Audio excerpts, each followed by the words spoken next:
Hey, relevant rants. I'm here with my friend Reed Lovin. Reed is not an ex, you were a former sheriff. Deputy sheriff, For yes. how many years? Reserve time, extra help time, active duty time, roughly 20 years. 20 years. Got a lot of experience there. Reed's a friend of our station. He's been on before because he is part of a nonprofit that we support called Shielding the Front Line, Kern County. What a great event. We had a great event last night, had a lot of fun with people that were there. Reed and I were there and got to just be able to meet a lot of people that support first responders. Yes. You know, and there again, that's somebody that will show up your house when you dial 911 and you read you've shown up on a lot of calls and it's a person's worst day when you show up, right? You're never there because somebody's having a good day. And you want to be able to take care of it. What the nonprofit that Reed and I participate in is a group that provides the finances to allow the first responders to get medical care outside of the agencies, which I think that's important. And not just the first responders, but their families, their wives yep. and spouses also. And they made a big point of that last night. Yes. So there again, I want to thank you, give you a shout out there. I hope Mike Harvey's watching because he's in Las Vegas, you know, taking care of business, but we're tracking here at 9:03 with all of the things set up. And that's just an inside joke, Reed, because sometimes it takes a little longer to get our show launched. So we're coming at you today, day after the State of the Union event last night. They gave me some freedom when I came up to do the invocation for our event. I just talked about that nobody at our event was watching the State of the Union last night. You got a couple chuckles. we had a group that, you know, we kind of know the State of the Union. I kind of referenced it to being in Nashville and giving my son-in-law $100 to fill up his truck. He has a Dodge Ram Laramie 1500, and it's got a 26-gallon gas tank, same as mine. And he came back out and gave me $40 change. And I told him, your truck wasn't empty, Danny. I wanted to fill it up. He goes, no, it was bone dry. My truck, or his truck, filled up in California, $129. Yeah, my ranch truck, which is a diesel. Yeah. $100, not much. So the State of the Union, just on that right there, got an issue. So, hey, you know, there's a couple of things that played last night. There's two commercials that I want to focus in on, you know, that played last night. One was done by Mike Johnson. It was put out by Mike Johnson. Let's take a look at it, and you'll read now, come back in, and we're going to rant about this. Report is this: the State of the Union is strong. You should come. Surge to the border. Migrants surge across from Mexico. Pushing resources to the limit. Some of those got part of the terror watch list. Every state is a border state. Every city is a border city. Sharp rise in the amount of drugs. 8,500 pounds of fentanyl. Cartel controls everything that happens here. America is at a breaking point. Joe Biden is touting Bidenomics. Bidenomics is working. 78% of voters view the economy negatively. And that the president is to blame. We're changing people's lives. Unrelenting price increases. Sticker shock is hitting millions of Americans hard. The highest economic growth in 40 years. The highest inflation rate, Mr. President, in 40 years. I got that. Crime is dominating the headlines. Surge of violent smash and grab robberies. 24% more murders. The buck stops with me. The Middle East in flames. Israel has formally declared war. The Taliban has returned to power. Embassy shuttered. The flag coming down. Vladimir Putin doesn't fear this president. Xi Jinping told President Biden China will reunify with Taiwan. Weakness invites aggression. Appeasement has failed. This open season on America. The country has soured on Joe Biden. The most vacation days taken by a president. The White House in damage control. Where is the president? Why isn't he communicating? Getting a 10. We're going to talk about an ABC 5 points that they took from last night's State of the Union, but the economy wasn't really reflected. And there was a word that was omitted, was Bidenomics. People, there was, I don't know if you guys saw it. We might have seen it. I'm on TikTok. I do a morning pump every day. And I know, don't hit me with the Chinese thing. I get all that. I'm ministering to people that I would never get a chance to without that. And we want to thank our audience for coming in, because if you like us and share us, it's a big deal. last week we had a lot of you guys tune in and let us know that we had a sound issue, which we fixed this week. So if you would like to chime in and have things for read night and maybe consider, we would do that. And so as you're out there, there was a TikTok out there that all they did is they printed, somebody put online a photo of a receipt for them having lunch at Five Guys. We all know Five Guys is expensive. My daughters, when they opened up, they wanted to go. And it was me, my daughters, and so it was three of us. And it was almost $70. I was like, what? Yeah. That's a good burger. So, and they're very generous with the fries. I'll tell you that. They fill up the bag at the bottom. Thank you for that. But there was a receipt that was out there. One dude went to have lunch, $24, and the burger was like $12. And I was like, wow. And I know that it's expensive there, but there again, we're going to be talking about Gavin Newsom's brilliant idea of raising the minimum wage to $20. We have a video we want to show after that. But Reed, you come in with law enforcement experience, and you can look at that. And one of the things that we do know, and one of the things that President Biden talked about last night, or didn't talk about, it touched on, was immigration. But how does a police officer deal with the smash and grabs, which we saw in the video, because it's a big deal? We've seen a lot of businesses leave San Francisco, and they've said it's because of the crime, and it can't be stopped. What goes through a police officer's mind when they show up or get a call and they know that their authority is diminished? Yeah. So law enforcement's changed a lot since I started. When I started, we were still writing reports with pencils on paper. There were no computers in the cars. When the dinosaurs roamed in. Yeah. Right. Right. But let's define something here. The law says in California, Penal Code Section 459, burglary. If you enter a dwelling or business with the intent to commit theft, and it doesn't have a dollar amount initially. Isn't that crazy? It's $1,000 now. Yeah, $950. I think they raised it with inflation. Yeah, but shouldn't it be like $1,200? But that's a felony. And then they put in a shoplifting provision to make it a misdemeanor. And then they diminish the district attorneys, because a cop can make the arrest, but then the district attorney has to charge and prosecute. And the courts are overwhelmed. There's a much larger problem with the system by being able to push through everything. So the cop's mindset when he gets there, he's trying to do good things for good people, and it's a bad day for the bad guy, right? So on a smash, and I can remember beer runs, back when I first started. I relished beer runs because at that time, not now, but at that time, I might be able to run faster than the crook, and catch him and get the beer back and charge the guy with a felony and solve the problem, because if they know there's a consequence. And now I'm not advocating violence, but what I'm advocating is that there has to be a perceived consequence. And if the criminals know that they're going to be held accountable, then the people that are on the edge that might not steal, they decide not to. Otherwise, well, if he can do it, then she can do it, and then they can do it. And they just literally now go in with shopping carts, fill them up, and walk out. Well, there was a video that went viral a couple of weeks ago about a young man, African-American young man, that would go into a Apple store and start ripping the phones out. Everybody watched him. And we did a show one time last year about Not in This Small Town, when the song was going out. And so somebody challenged somebody, hey, we have an Apple store, but that doesn't happen in our Apple store. But it was a state that still prosecuted the crime. Yeah. And gave people rights to stop them from doing that. And the rights are on the books. And we have to support people that are doing things the right way.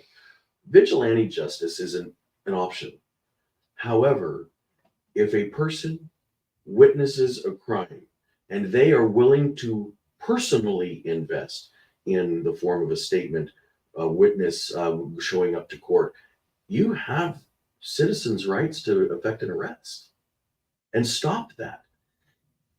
you're still working with your Blue Line, right? I do. Yeah. Yes. And you started that company because the police were not going after all the crimes that were being committed, and the victims were coming to you guys, right? Yes. And explain that a little bit. But with the service that you offered. So I'm one of the co-founders of, it's now called BL Solutions. And Blue Line Solution. yes. Yeah. And there was, at the end of my law enforcement career, what I was noticing was there was a gap between society, the private sector, or people, and law enforcement. The cops, and I was a sergeant at the time, so I had subordinates. The cops that work for them are overwhelmingly good people that are trying to make a positive effect on society.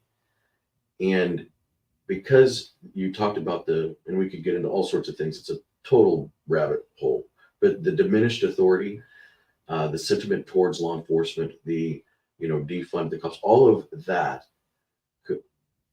focused on people that are trying to protect everybody else, and the private sector, there's a hole. There's not enough cops, there's too much crime, and everybody's screaming for help. And then what I was really seeing was that law enforcement was screaming for help as well. And so my idea in forming the concept for BL Solutions was to fill that hole, to liaison between law enforcement and the private sector, to provide security services, which are really private person rights, because security officers have the authority to act to a certain point, but they're still private citizens. They're not law enforcement. And then filling that hole, we were able to achieve amazing success here in Bakersfield, in some cases, completely eliminating crime in certain areas. And that's, I've talked a lot. My brother was SO for sheriff's officer for 20 some years. And my brother was talking to a lot of people that were still in the department. He said they almost feel paralyzed because they're not sure what to enforce, when to enforce it, because they saw the consequences outweighing the good that it could provide, because no one was going to prosecute anyways. And we happen to live in a great city where Cindy Zimmer does a great job, and she's holding criminals accountable. And I think that's something where she's trying to help repeal. I think they're coming in with that Prop 47. They're trying to, and I think Cindy's doing a good job because she wants to repeal that, because we were almost hoodwinked or sold a bill of goods that diminished a person's rights versus helping us, right? It was enabling, empowering. Yes. It came in as a good thing, but really it was a bad thing, like a lot of bills do. Correct. And I want to reiterate, Cindy Zimmer, I knew her when she was a prosecuting DA.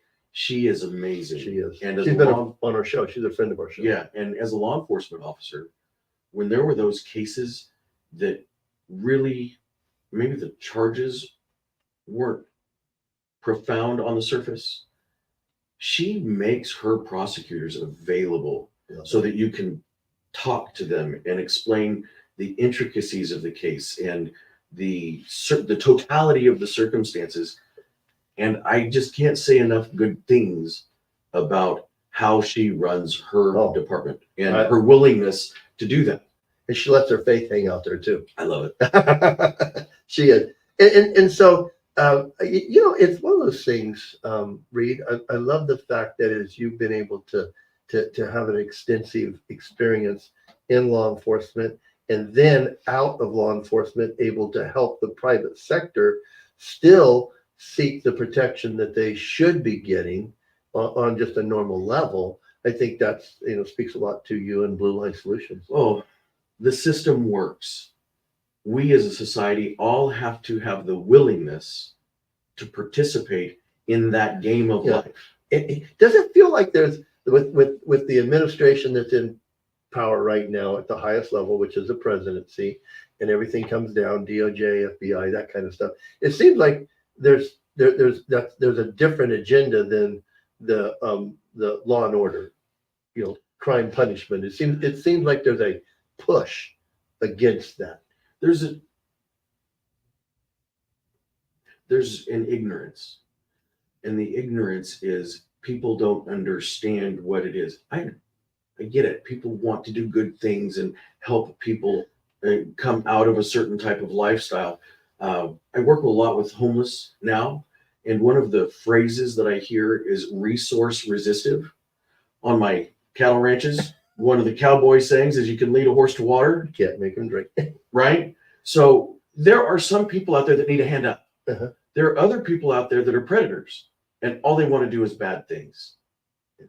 And that's the problem that we're facing. The system works. We have great people. I agree. You know, especially in Bakersfield, we have great people. We do. And we measure a lot by the people we are here in Bakersfield. We have a great community that supports their law enforcement, supports their public officials, and yes, it really is a good thing. So let's bring up some video, because I think we've got some things in the headlines, and I want to bring up a video that's resurfacing, and I think it's Ingram that brings out Dr. Fauci. He's just disappeared. Isn't it kind of convenient, Reed? With all the power that was given this one man to shut down everything on a premise, there was a vaccine that was going to fix things, right? I mean, correct. That's what we were told, right? Take the vaccine and you'll be okay. Take the vaccine, you can go back outside. You can meet with people. You can, if you had a party, you're a super spreader, but not if you had a vaccine party or went to a winery that you happened to own. Yeah, and they said that people who had vaccines should shun the people who didn't have vaccines. So let's roll this video, and this is Dr. Fauci releasing his premise for this. An unabashed atheist, and I'm alarmed, as you. I went out of order. Resurfaced interview reveals what he really wanted out of all those COVID mandates. Once people feel empowered and protected legally, you were going to have schools, legally, universities, and colleges are going to say, you want to come to this college, buddy? You're going to get vaccinated. It's been proven that when you make it difficult for people in their lives, they lose their ideological bull and they get vaccinated. Now, isn't that amazing? He's not interested in protecting people legally. What he's interested in, the end of his statement was, this is a path to get rid of people's ideological bull stuff. Yeah, but they want to make it harder if you're going to resist. But now you go back a few clicks or a few years, you're going to see, or go back a minute, I think that's the new expression, you're going to see that he was wrong to begin with. Correct. And it's so interesting that, I mean, I don't know how many vaccines are up to now. You know, now they're including it with the flu vaccine. And you know, and I took the J&J vaccine, which they don't talk about it anymore. I didn't take any vaccines. I did, and I've said that on the show, and I trusted my doctor, and I still trust him, because after I took the first one, he goes, no more. he's like, I'm trying to play the game, but we're not doing this no more. And I appreciate that, because doctors at one point were told, don't come against the vaccine, even though now we know, and they're leaking it out, that it causes some health problems. We're dealt with long-term COVID. I just had a friend of mine who just passed away from long-term COVID. They don't want to talk about that stuff anymore, but they wanted to make it legalize the fact that you can't get into a college if you don't have the vaccine.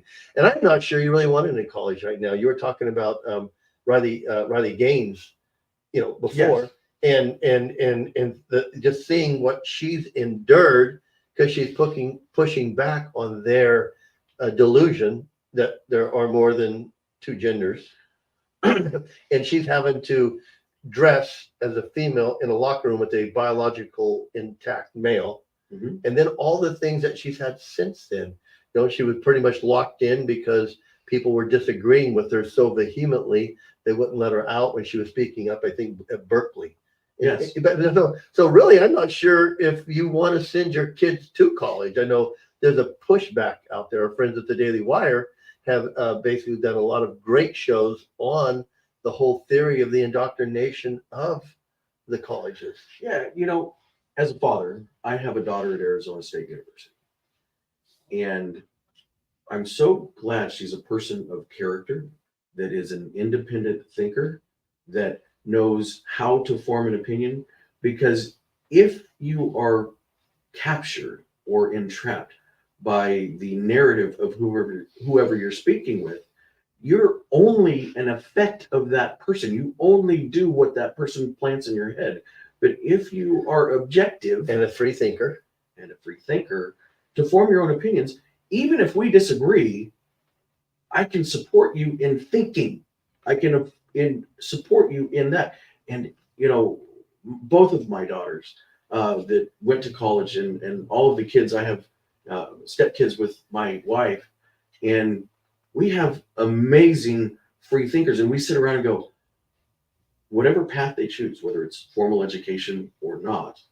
And as for our daughters, we look at the challenges they are now facing that seem to be oppressing women in the support of other protected classes. So there are people trying to out-victimize each other.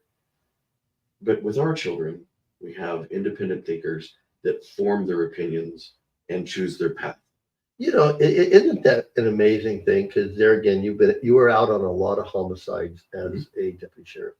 So when you're writing down, there's only 2 boxes to check of the victim's gender, right? Yeah. Well, now there is a new legislation called RIPA that law enforcement, and I was part of developing the curriculum for our sheriff's office and training the staff. And the legal requirement, not my opinion, but the legal requirement that is being forced onto law enforcement, and it's being challenged now, finally, that the law enforcement officer, as they make contact with somebody, has to list their perception of what the gender and sexuality of the person they're talking to is. What does that have to do anything with regarding law enforcement? I agree. They did something right or they did something wrong. But when the person can't speak, there's only 2 options, right? There's 2 options. You just have to check below the belt. Yeah, right. And now they're trying to surgically modify that. I'm just inquiring. So there again, as we saw, Fauci's real intention was to shut up somebody's ideology. Correct. And basically that would kind of go about protecting free will. Gabe, if you could play the video you just tried to play of Ron Reagan. An unabashed atheist, and I'm alarmed, as you may be, by the intrusions of religion into our secular government. That's why I'm asking you to join the Freedom from Religion Foundation, the nation's largest and most effective association of atheists and agnostics working to keep state and church separate, just like our founders intended. Please join the Freedom from Religion Foundation today. Ron Reagan, lifelong atheist, not afraid of burning in hell. You know how many people I've heard take that stance, but I got to visit them on their deathbed, and he's unabashedly saying, "I'm not afraid of burning in hell." And I tell people all the time, I go, if you got a choice, wouldn't you just as soon choose someplace that didn't involve that? Yeah. If he's an agnostic or an atheist, but he's not afraid to burn in hell, isn't he acknowledging the existence of hell? Yeah. So that means you got to acknowledge the existence of heaven, because there's 2 sides to this coin, and he acknowledged that if hell's in a real place, he's not worried about going there. And I do believe if people don't want to believe anything, you're believing in nothing. You have a theory about that too. I do. And also in his statement, as an interrogator, there's a word in there, the effectiveness, the most effective. What's the definition of effective? Is he trying to pull people away from God? And if we are really trying to support people in their own thought, you have the ability to be right or wrong. So every religion, every belief system has to, at some level, be acknowledged. And so if he's saying effective, does that mean that he's trying to convince people to think his way? Yeah. Which strips us away from our ideology, which is what Fauci said. So you go back, and if we go down this rabbit hole, we won't have enough time. But let's take a thought, because he says we're trying to keep religion out of our government. Well, we go back to the way the founding fathers wanted it to be done. They wanted to make sure that the government didn't affect religion. Correct. So they never meant it not to be the other way around. And I tell churches all this time because we do partner with Turning Point Faith, and Turning Point Faith is really having a political agenda only when it affects our right. When I say that, and a lot of the thought out there has always been, church, you just do your little services, have your little prayer, but don't get involved, and we'll be just fine. Well, I think it involves us when it talks about life, morality, when it talks about abusing the freedom of free speech. I mean, when a government wants to do that, I think it is our responsibility at that time to say, wait a second, maybe not, because that is going to affect us now, because you're starting to say over here at the government that you're going to override it. And Ron Reagan just said, we want to keep them separate, but they never meant for the church not to be involved in the discussion. Our freedom to worship shouldn't be infringed on by the government. Yes. In response to that statement, I would only have one statement. On our dollar bill, it says, "In God we trust." It does. It's a great, and they want to take that stuff off, but it's like it goes back to cancel culture, and I think there is this thought that as they can cancel something, they're trying to dissuade the remembrance of really what happened, because they come against a thought process. I love that the right now, gosh, I'm gonna forget her name real quick, but Gina Carano, who was let go from Disney because she came out with a more conservative perspective. She's going back with the help of Elon Musk and his money to sue Disney for being let go from the Mandalorian show for rights that she had the right to express. And so a lot of the times it's like, well, if you have enough money, you can fight us, but if you don't, shut up. Mm-hmm. So I think the government also tries to make some laws that would infringe on the church to say, hey, we're going to make sure you stay quiet over there in your corner. Put them in a box. Yeah. And so if Ron Reagan is over there saying, I'm fighting for our rights to believe in nothing, then I guess you have to fight for we have the right to fight for us to believe in something. Right. it's like this works for us just like it does for them. And I know you'll disagree with me. That's okay. I have these conversations all the time. So there again, but that video played after on some channels the State of the Union speech, or the I'm not going to say it. I'm not sure I can get in trouble for some of the stuff. We had Mike Bedreau in our show. I really liked the guy. Did you ever meet Mike? Yes. Yeah, good dude. Man, he lets his faith hang out there. He does. And I asked him a couple of times, can I get in trouble for saying that? He goes, I don't know. so I won't say it. Doesn't the scripture tell us to be unashamed? Yes. It says be ready to give a defense on how you believe too. And if we can't say it, we can't give a defense for it. So it's always good if it goes their way, but good, what are they? Good for the goose, good for the gander. There you go. I love that. So let's talk about our fellow communist governor. Wow. And I'm always worried about getting in trouble for that, and I probably can. But I don't know what else to call him. I mean, you don't clean up the state until the dictator of China shows up. And then you just push them to a different area. You don't clean it up. You just put them somewhere out of sight, out of mind. How devaluing is that? If we're trying to serve from the bottom up, we are supposed to lift up the downtrodden. And you just shove them out of the way because you don't want to see them? Because you're afraid of what I think Newsom idolizes this guy. Because the city got cleaned up. And a lot of people didn't talk about it. We did, but I'm just saying when that happens, it's kind of this. So we're going to roll some special privileges that Gavin Newsom doled out to some of his friends. Gavin Newsom signed a law that exempts Panera Bread from a new $20 an hour minimum wage hike for fast food chains after the billionaire owner of several of those chains' locations donated to Newsom's campaign. Is this even legal with Panera's competitors having to accept that wage hike, but not Panera?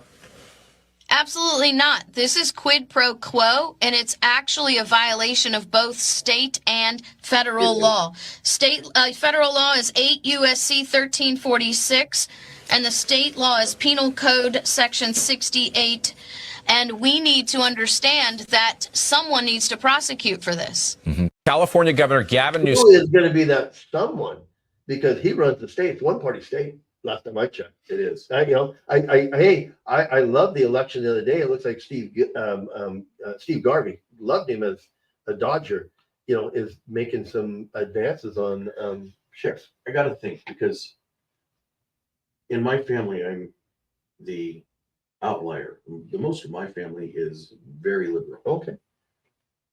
There are people of good conscience and faith and moral standing on both sides of the aisle. There is. And when you ask the question, who's going to prosecute, somebody within his own system. He runs the state, but he doesn't run those people.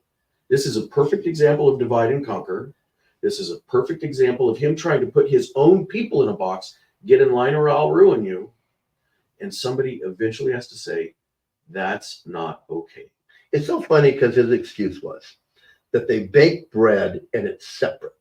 So there's some type of a, so if you bake bread and you sell it separately, then that doesn't classify you in that. Well, then I think if you're out there, to be fair, maybe the rest of the restaurant should bake some bread and be exhumed from that. I think if that's the rule that they get, then I think everybody else should get the same chance. Well, to then appeal that. Isn't a rig hand different than a welder? Yes, it is.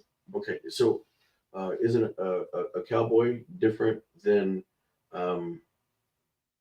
a gas station attendant? Mm-hmm. Well, if you're going to make exceptions, then you've completely destroyed your own thought process. Yeah, I mean, it's like, hey, everybody's going to go $20 except for them because they bake bread and sell it separately. Yeah, there's no logic in that. Well, that goes back to the same logic that he says with our state. It's the oil companies gouging the gas and causing it to be more expensive. No, it's the taxes. Then when you have to pay somebody $20 an hour to do that, that's gonna raise the cost of the goods, right? Well, what's happened to the price of a Happy Meal? Yeah. Or the only thing as a business owner, as entrepreneurs, as people that are trying to provide the service at a level that people can afford, what's going to happen is we have amazing technology today.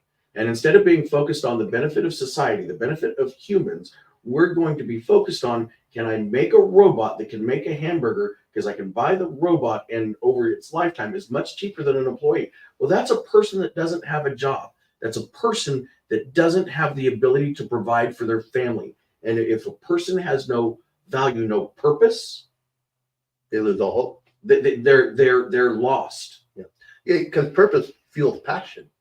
And if there's no purpose, then there's no passion. I mean, it just, yeah. And you probably can speak to how somebody without a purpose will exhort to something that may get them in trouble with the law.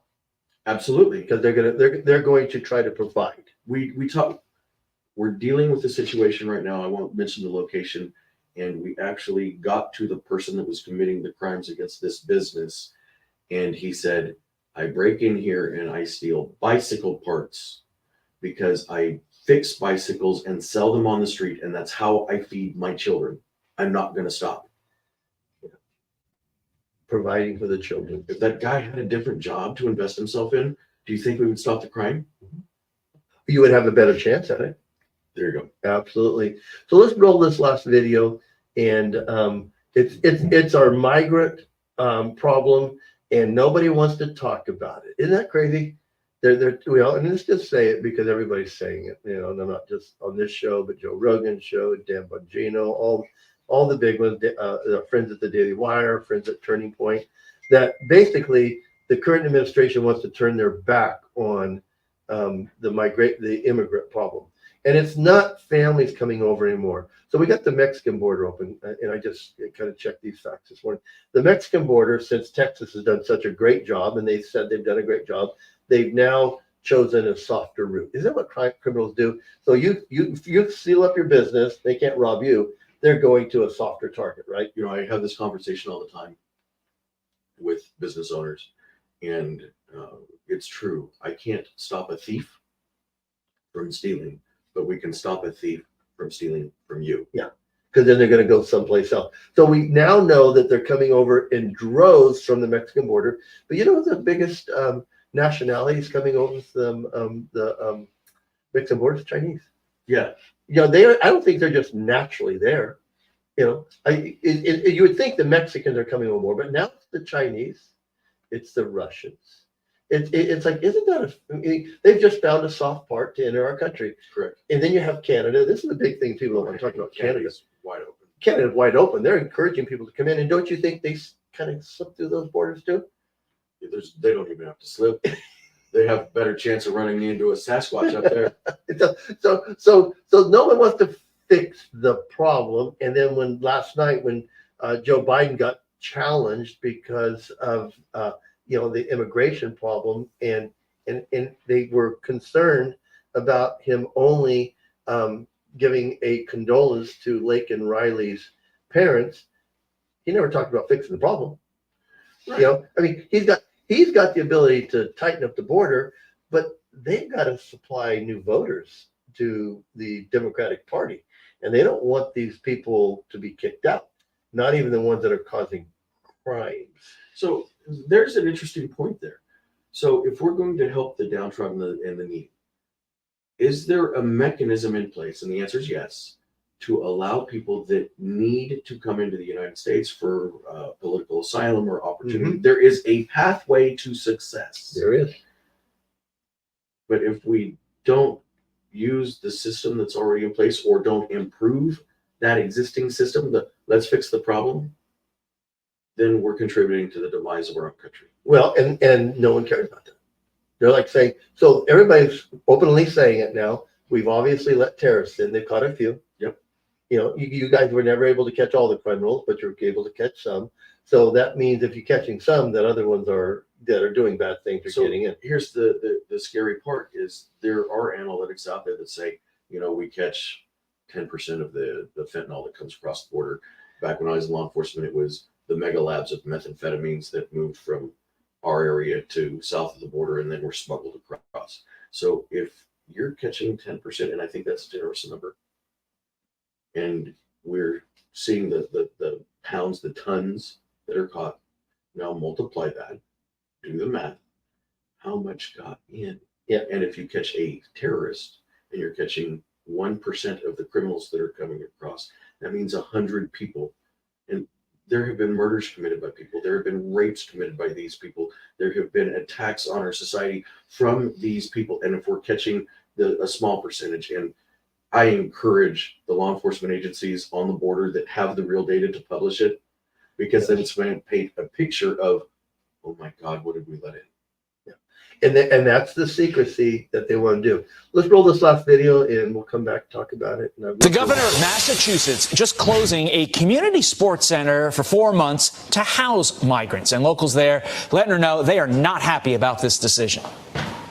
More. Why do you think it's okay to take out resources from the citizens of Massachusetts? I gotta go. You know, we're everywhere in the state. Right. You know, no, that's not an excuse. You serve us, not these illegals. Not these illegals. My children. That's the problem. We need the housing bill passed. No, you don't.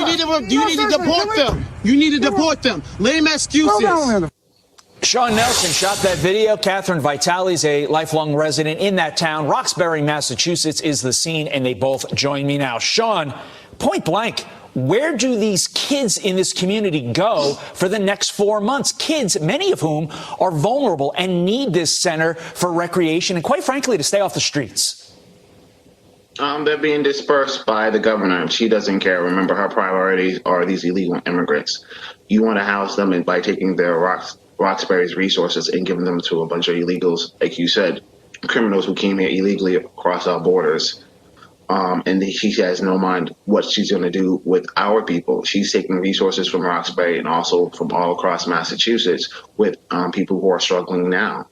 Her responsibilities are to Massachusetts, not someone who hopped over the border. Catherine, you heard in that video when asked a question. Cut it off right here. So it's the same point you were making. They've got a responsibility that they're ignoring, which are the people in their community that they're supposed to help and protect. But they're going to a subversive group saying, we're going to cater to you, shut a rec center down. And where are these kids going to go? Well, we know kids, right? Mm-hmm. When we were young, if we didn't have anything to do, what did? We got in trouble, right? My mother kept me busy because that's the only way she could keep me out of trouble. So when I heard that they're shutting down a rec center and these kids are now, and I think the gentleman was totally, you got to export you have to deport these people. They're here legally, which means not legal. I don't think that's the definition of the word illegally. And so to get a control on it, I think you can't stop it because the administration is like, come on in. You heard him say that at the video we played in the big top of the show. He wants the border to be overwhelmed. He wants kind of a disarray. He wants chaos. Yeah. Because they want to manage, or at least give an idea that they're managing that chaos. On the other side of the chaos thing, do you know the definition of a hero? A person who brings order to chaos. Oh, I love that. We got to go out on that one. Right. So with this problem, you have people, it's akin to the not in my backyard, but there are people that need help. We as a society have to be willing to contribute. Nobody gets a free pass. And that's a left-leaning concept. Well, I love this because I think if you're a Christian, and I've said this before, and I got in trouble for a group that we're connected with because they challenged me. I said, basically, there's social services that every Christian has to buy into. Yes. And we're supposed to help the widow. We're supposed to help the poor. We're supposed to help the orphans, the downtrodden. Yes. So there's a responsibility there. But I say the only difference that we're supposed to do, and you mentioned it earlier, we want to give a hand up, not a handout. There you go. Because if you only give the person a fish, they eat once. If you teach the person to fish, they eat for a lifetime. And so if you're out there and you have faith in Christ, Christ told us to look after this group. He says to us, and not him, but the Apostle Paul in one of the epistles, he says that we're supposed to watch out for our own family. Yes. And he told us, if you're not watching out for your own family, you're worse than an unbeliever. Yes. Because there's a modicum of thought. And he even said, if there's a widow out there, make sure she's a true widow. And that means that you need to ask questions. There's the immigration thing. There used to be 44 questions, I understand, that they asked people that were asylum seekers or migrants, and they've cut it down to 7. And I think maybe those questions were important that they cut. And it's like, so you just wonder, there wasn't, like you said, there's a system and a process. Yes. So by cutting from 44 to 7, I think your main goal was to make it easier. Yes. And I don't think anybody appreciates easy. And I always tell that my son-in-law, came his first generation graduate from college, and his family did it the right way. Yes. And I don't see any reason why that should dissuade somebody from not trying to do it the right way. Because you said there's procedures in place. Yes. To ensure the American safety. Yes. Which is what our government's supposed to do. Yes. They're supposed to ensure U.S. citizens. And that doesn't safety. mean it's perfect, right? No, it doesn't. We have times change, and so there are going to be problems that we have to solve. Problem doesn't have to be a catastrophe. And there's a concept out there that sometimes chaos is contributed to. If somebody has a problem and they can't solve problems, the problem is not that they have a challenge in front of them. It's that they don't have enough problems to solve because they're not stimulated enough. And so they let the whole system blow up. And now it's completely ruined, and they can just walk away from it, and they have a clear conscience. And don't you kind of see that happening? Well, I think Dianne Feinstein, I think she said the person that caused the problem can't fix it. It's like they caused it, and they're like, oh crap. Yeah. And so maybe they're paralyzed. Yeah, that was. I think that was. But here at the border, there's a system in place. Okay, there are some things, not might be. There are some things that have to be fixed. There are some problems. We have people in place. We have minds in place. We have a society in place to attack those problems. But to allow, we're talking about Massachusetts here and taking over one rec center. There are millions of people coming across the border, and they need more rec centers. And now with Texas hardening their border, they're coming into California. They are. Open arms.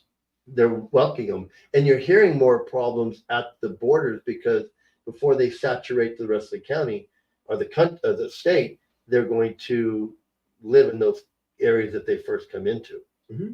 And that they're experiencing the crime, they're experiencing the resources that are being diminished by an overwhelming access to our country for people that should not be allowed in without proper vetting. And protection. Remember, some of these people legitimately need help. Some people have other intentions. One of the calls I remember most when I was a rookie, I mean, like brand new in the law enforcement, I was working out in the Mojave Desert, and there was an accident. There was a traffic collision, a single vehicle. It was a passenger van or cargo van. And it was full of illegal immigrants that wrecked in the desert because the coyote, the human trafficker that was bringing them across, had made it to Kern County, wrecked in the middle of the desert. And we now had injured people all over the place, afraid of everything. I actually found like 20 inside of somebody. There's places out there that have little landing strips for planes and hiding in an airplane hangar. And how were we supposed to do that? And that's 20 years plus ago. And how do you help them? That's 20. Not that they need the help. What's 2 billion? Yeah. Crazy. What are we doing? That was 20. What are we going to do with 2 million? I agree. Overwhelming the system, Reed. Yeah. I loved having you on the show today, and we're going to be doing more of this. We're talking to Reed about some show ideas that we're going to have. So keep watching us. There again, Relevant Rants 511 Media Group. We believe in faith, family, and freedom. We find it in Jesus. You might find it in something else, but I tell people that you have to have a faith system that works in your life every day. Hey, thank you for tuning in. Thank you for watching. I want to thank my friend Reed Lovin, and God bless. Have a great day.